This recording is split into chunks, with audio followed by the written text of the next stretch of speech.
What up, though? This What is your up, man, though? Tro Flava. We're at Preach the Rich Festival. We're doing an interview today with some of the Detroit's finest. With us, we have Valid and DJ Head. Thank you, brother. I appreciate you, Retro. How you doing, boys? What's good? Shit, we're enjoying Croatia right now. We're chilling. You know, last night we had to work. Last night we had to hit the stage. Today, we're spectators, just enjoying the vibes. You know what I'm saying? And living life, man. It's a first time for me in Europe, rocking a show in Europe, rocking a show overseas, and I'm drinking it all in, man. That's what As it you is. said, the lyrics brought you here. What was that? Writing the lyrics brought you here. That's right. That's right. How you feeling, Had? How's your trip so far? It's a long trip, man, because I haven't had any sleep. But this is my first time to Croatia in this part of the world, so I don't need to sleep right now. That's right. That's right. We're enjoying ourselves. Enjoying to the fullest. That's right. So basically, your parents are from Serbia. Yes. They immigrated to the States. Yep. So you had your trips to Serbia, but this is your first time to Croatia, right? 100% correct. Yep. And it's been a long time since I've been to Serbia, so I got to get there soon. And how do you like it? Like the overall, the people, the man. culture, the sea, everything. Yeah. This is we were on the me, Fat Philly, and DJ Head, and we were on the boat earlier today, and Marvel.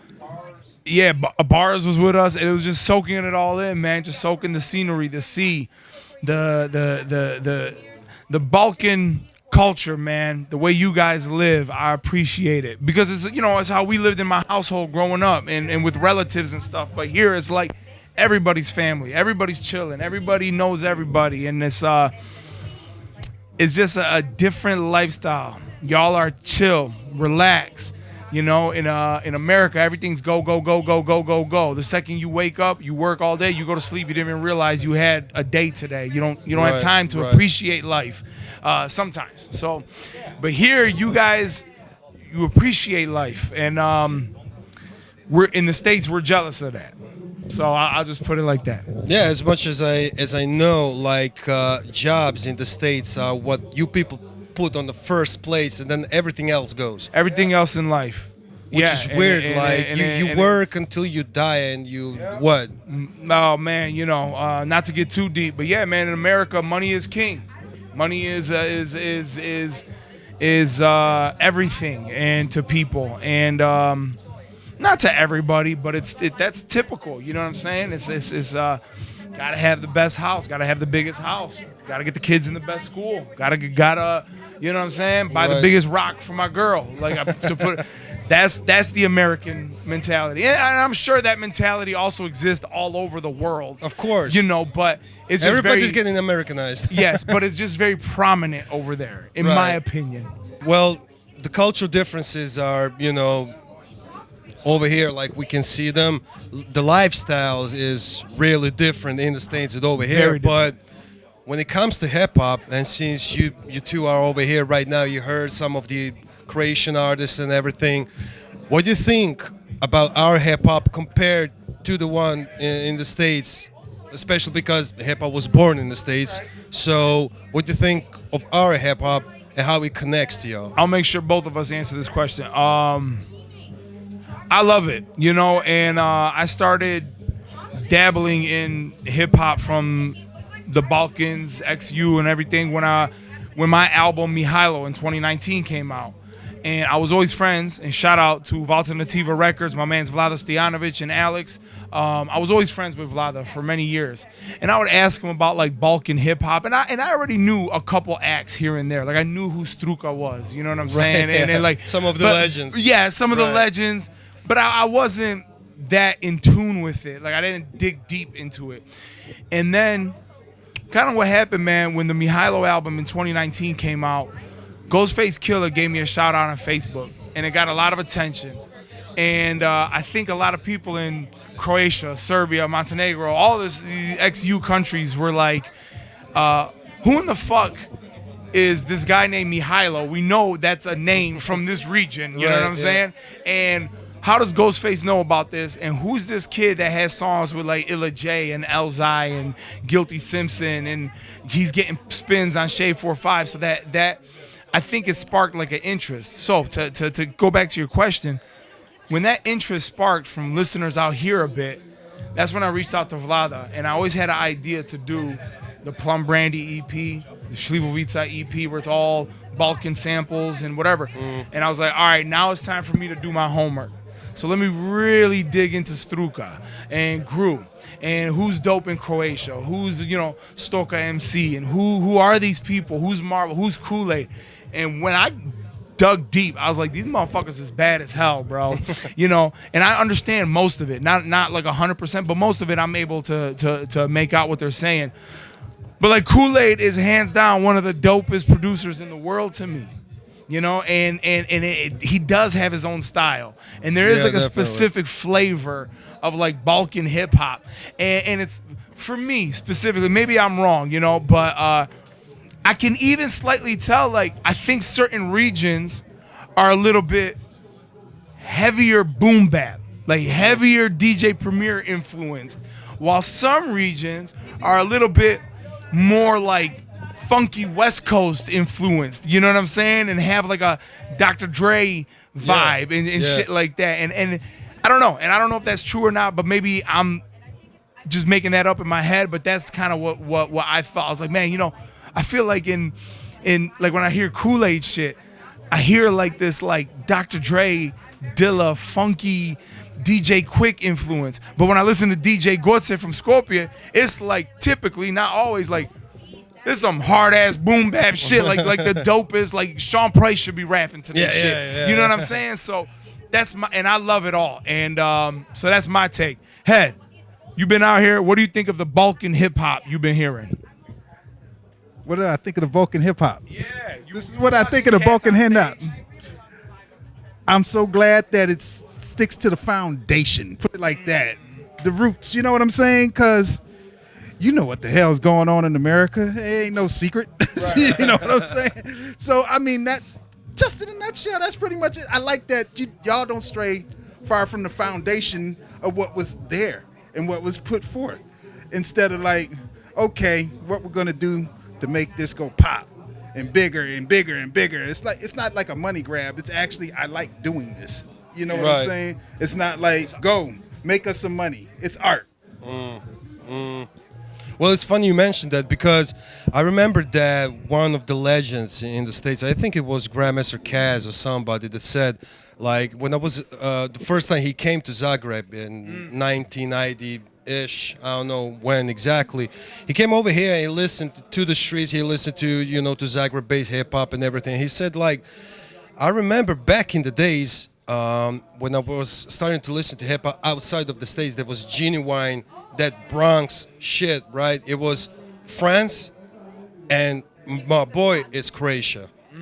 Like, yeah, I always heard like Croatia's a huge hub for just that real hip-hop shit. Yeah, so I'm really glad you guys like it, because I think we resonate, on many levels, and we can connect, because Absolutely. Maybe it's a different lifestyle, but the stories are the same. I mean, the hardships are the same. It's human life, bro. Exactly. And it's very similar all over the world. So when you make art, music, you write poetry, you paint pictures, when you make it from the heart, it's gonna resonate with somebody. This is point blank period. You know what I'm saying? That's my theory. It's just, you can't lose if you're speaking from your experience, from your soul, and you're saying something of substance. All right, let's rewind a little bit. So you both are from Detroit. You born and raised over there. How did you guys meet? How the connection between you two came to work together? It was we were at this place that had open mics on Tuesday nights called 5E Gallery, and we were outside ciphering, bro. I was brand new on the hip hop scene. I'm wearing my Tribe Called Quest t-shirt. Me and like 3-4 other MCs are ciphering. Maybe I wasn't even that good at the time, but this dude walks out, and I don't know who he is. I know his name. Right. But I don't know who he is. That's because he just moved back to the States after not living in the States for 10 years. So I never met him in the flesh. I've heard the name DJ Head. I don't know what he looks like. So he walks out the building. He's listening to us cipher, and then we're done. And he's just looking around. He's like, "You all right? You all right? You?" And he points at me. He goes, "There's something here, bro. It's gotta get polished up, but you got something. We gonna bring it out of you." So I don't know who he is telling me this, and this is how the story goes full circle. And then somebody tells me, like, you know, they're calling him Head, and I'm like, is that DJ Head, like from D12, Eminem, Shady Records, DJ Head? You know what I'm saying? And they're like, yeah. And I'm like, oh shit, I'm flabbergasted. And just to make this story go full circle, when I was a kid, 12 years old, 12, 13, and I wrote my first rhyme, my first couple bars was to an instrumental on the Slim Shady LP that he worked on. And now here we are in Croatia together. You know what I'm saying? Like, how weird is that? Imagine if you would have told me that when I was 12 years old. Like, yo, the dude who made the drums on that beat that you just wrote your first rhyme ever to, that's going to be your custom motto. That's going to be your coach. That's going to be your guy. You know what I'm saying? And that's how we met, dog. Nice. And what, instantly after that you chose to work together? I mean, what was the very start of you working together? It was a 6-pack of Red Stripe. He calls me. He calls me out the blue. He's like, "Hey, you got some time? I want to come over and like pick your brain." I'm like, "Okay, all right." I keep a revolving door going on with people. So he brings the 6-pack and he like breaks it all down to me, and here we are. Fucking A. That's pretty much it. And then I would always play new music for him, and he'd be like, "It's all right, it's all right, it's got to get better, it's all right, it's all right." And then around 2017, when I did that song "What Up Though" with Fat Cat, on that project, I was like, "Head, I kind of want you to be involved in the music. Just kind of tell me slightly what you think needs to be changed." And me and my mans from Chicago, Slot A, we did a project, and that song "What Up Though" with Fat Cat was on there. And then it started changing. And then I was like, "Yo, Head, I know you just kind of like give me pointers on the side." When we worked on that Mihailo album, I was like, "I want you to Dr. Dre this shit. I'm going to write the raps. I'm going to pick the beats, but I really want you to oversee it." So this guy was coming in the studio, basically Dr. Dre in it. Like, "Yo, we're going to take those drums out. We need a live drummer." I let him be the boss of the album, along with my man's Pigpen and Anthony Rizzo. But they were like assistant producers. But I really just trusted his ear. So when he was like, "Yo, Val, that shit's sweet, but you need to deliver it differently. I want like a more angrier tone or smoother tone or whatever." So basically you went Rick Rubin with shit. Absolutely. Oversee everything. And I would tell, just to kind of wrap that all up, Izvini, my phone's going off. I would say to other MCs is find your Rick Rubin, find your Dr. Dre. You might be dope and you might be a great MC and a great lyricist and you can probably rap and you have breath control, but let somebody, my advice is find a real musical person, right? Not another rapper, a real musical person, a Dr. Dre, a Quincy Jones. Find your, true producer to say, change your tone, because you're not going to think of that, and they are. And it's good to have, you don't want too many cooks in the kitchen, but it's better to have only one cook in the kitchen. And I kind of got that when I read 50 Cent's book, a part of his book, where he was like recording his G-Unit mixtapes until he got in the studio with Dr. Dre. The shit changed. Dr. Dre's got him saying the same line 50, 40 times. And he knows, he's been in the lab with Dr. Dre plenty of times. So he knows that process. And 50 Cent was like, that was completely new to me, because I go in there, spit my verse, it's fire. Right. No, it's not. No. Say it like this. Say it again. Say it again. And I wanted to put myself in that boot camp. You know what I'm saying? Right, yeah. Nice. And DJ Head was my Dr. Dre. Bloody. Yeah, I reckon it was bloody. Oh yeah. a lot of redos, a lot of we're changing this. Yep. We got to take this song off the album. It was a lot. Let me see. I think, what did it take, about 2-3 years? No, it was a process. Yeah. Close. Yeah. Cuz it took a minute. Right. Just like to get comfortable. and like figure things out. And then the other thing with me is, as long as I keep DJing, like I got DJ, and I'm also studying the audience, but I got to figure out how to make that connection with that artist to that audience. So when you DJ, you're not going to necessarily like, you might DJ a Lions football tailgate game, right? And so I'm spinning rock. So I'm kind of like, I'm not like just up there having a good time spinning. I'm studying folks, like what's going to work, you know?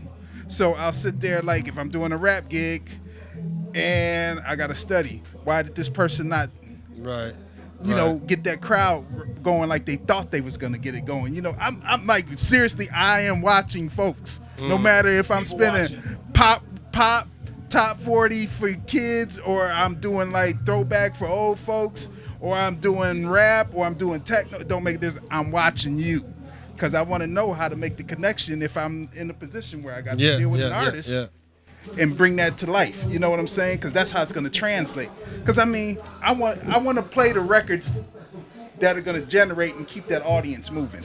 Yeah, nice. Tell me though. Basically, the whole connection and you making the Plum Brandy EP and the Peach Brandy album, it all came to realization after you introducing him to Ma Dukes, right? No, he didn't introduce me to Ma Dukes. Okay. Ma Dukes, there was a guy named DJ Butter in Detroit who introduced me to Ma Dukes. Oh, okay. And as soon as Ma Dukes met me, she just took a liking to me. And she knew I was like a up and coming. It was around the time I met him. And Ma Dukes is like on the second time we're talking, she knows I'm a Dilla fan, you know what I'm saying, and everything. And she's we became good friends. And she goes, I can tell that you're not like the average American like white kid, you know what I'm saying? And I'm like, really? And she goes, just the way you carry yourself and the way you talk and the way you're like your manners, you seem cultured. She goes, your family has to be from somewhere else. It's not from America. I was like, it's funny you say that. Yeah, you're right. My family's from Serbia. And she goes, oh, we got a guy in Serbia that helps us with the Dilla stuff. His name is Vlada Stojanovic. Right. So I met Vlada Stojanovic through Ma Dukes, through Jay Dilla's mom. And then and then Dilla's mom introduced me to J-Rock at Stone's Throw, and that's how that started. So it was through Ma Dukes. We got to cut this short because you got a show going on right now. I got to go play. Just some final words with your album. Are you satisfied with everything? I am. Balkans, Šibenik, Hvala puno. You guys have been. Oh yeah, that's right. Let me give the shout outs to Šibenik, Croatia, Preachanje, Blackout Hip Hop, Volternativa Records, and thank you for the hospitality that you guys have been showing me. My man Scuba, Marco, everybody who's a part of this. You guys have treated me. I feel like a king this weekend, you know, and I could cry. You know what I'm saying? And for real, you guys. I'll get emotional talking about it, because in America is man, we got a show, bro. This is how much we're paying you. Be here, bye. Okay, get the fuck out of here. That's the American attitude, is go, and you guys are fucking awesome. To the listeners that are listening to Peach Brandy, Plum Brandy, Mihailo, thank you. Hvala puno. We out. Peace. Yeah. Preach the rich. We out.